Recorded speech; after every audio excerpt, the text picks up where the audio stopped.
Hello everyone. Today I wanted to talk about how to write effective business proposals. I'm Yu Tian. As for this PowerPoint, there are introduction, define business proposals, organizing business proposals, how to write a good business proposal, and explain an example of business proposals. As for the introduction of the business proposals, the great Mark Cuban once said that selling cures everything. If a business doesn't sell, it doesn't make money and it goes away out of business. A well-written business plan usually means winning or losing a prospect. In these tough times, with contracts down, it is more important than ever to come up with a standout proposal. But what is a business proposal? So how do we do that? What should be included in a business plan? How long should a business proposal last? We answer all these questions, and in this in-depth guide to creating business advice that will help you complete more deals, make more sales, and smash your business goals. Define business proposals. A business proposal is a document used by a B2B or business-facing company where a seller aims to persuade a prospective buyer into buying their goods or services. There are three types of business proposals. For the first one, formally sophisticated. A formally sophisticated business proposal is made when you aim to respond to an official request for a proposal. In this scenario, you know all the requirements and have more information about the prospective buyer. You simply need to write a proposal for your buyer to evaluate. The second one is informally sophisticated. Informally sophisticated business proposals come in where there isn't an official request for a proposal. A prospective buyer is interested in your services and asks for a proposal so they can evaluate it.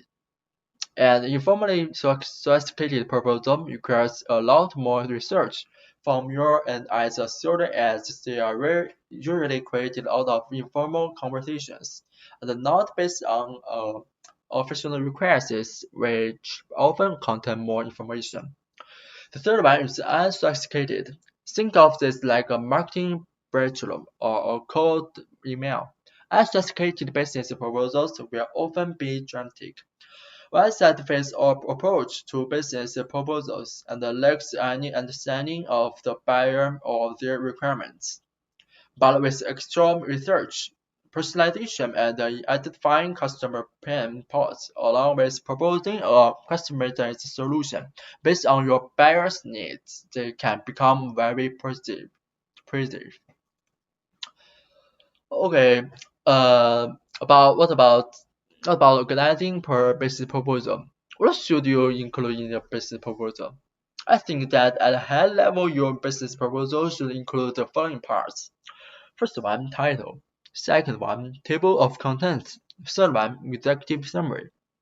Then the problem statement, the proposed solution, and qualification, the timeline, pricing, billing, and legal, and terms and conditions. The last one, the acceptance.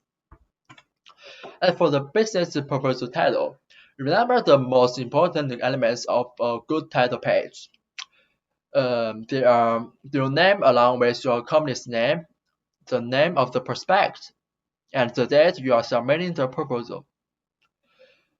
As for the table of the contents, this is again pretty straightforward. Your business proposal should be scalable, easy to pick up and read with the table of contents.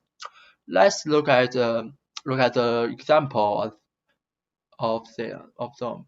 The left one is for example of the table of contents. The right one is a problem statement.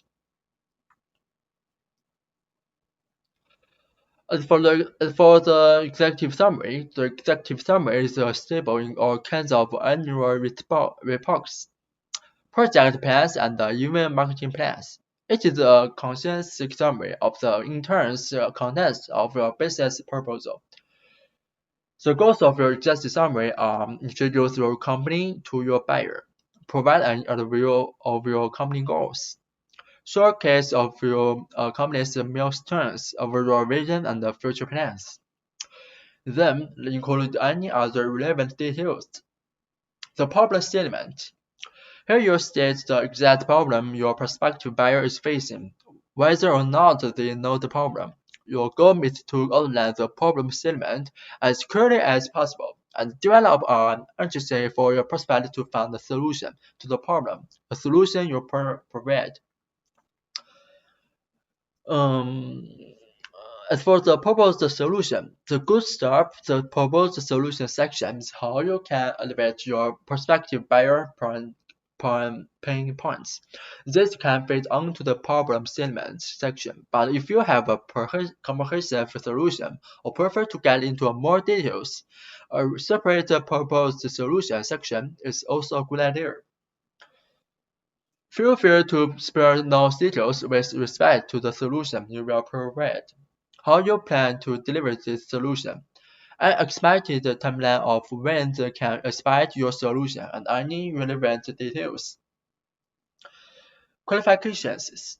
The prospect you are pitching your solution to like it, but they may not trust you fix it. Why this is? It's because they don't know you, and it's your job to convince them why they should trust you to fix their problem. The section is important because it acts as a social proof by outlining what your company does best and how qualified your term is. Let's let us to look at the example. The left one is for the qualifications, and the right one is uh, for the timeline. Let's talk about the timeline. To further demonstrate just how prepared you are, it is important to outline the next steps you will take should your buyers decide to work with you. You should provide your prospective client a timeline of how and when you provide all your deliverables. You can do this by making the usual flow chart or introduce more nuances to it with a roadmap. Pitching a long-term project, a timeline infographic would be a better fit. About pricing, billing, and legal. This step is where you outline everything from your pricing, payment schedule, payment terms, as well as the legal aspect to the deal. The key to good pricing is to provide your buyer options. Something a pricing comparison table can help you with. You want to give your client some room to work with to make sure you that not going off your client with an excessively high price and wearing yourself in the process. About the terms and conditions, in this step you summarize everything you have promised to deliver so far, and what the prospective buyer will open in return. This includes things like the overall project timeline from start to end, payment methods and payment schedule so both of you are clear on what each is agreed to. This step is very important as it outlines all the legal aspects of the deal, which is why it's important to be as clear as possible in the terms and the conditions of your proposal. The last one, the acceptance. The final step of this whole ordeal. Your client has read your business proposal and he is convinced. So convinced in fact that he is ready to buy what you have to offer.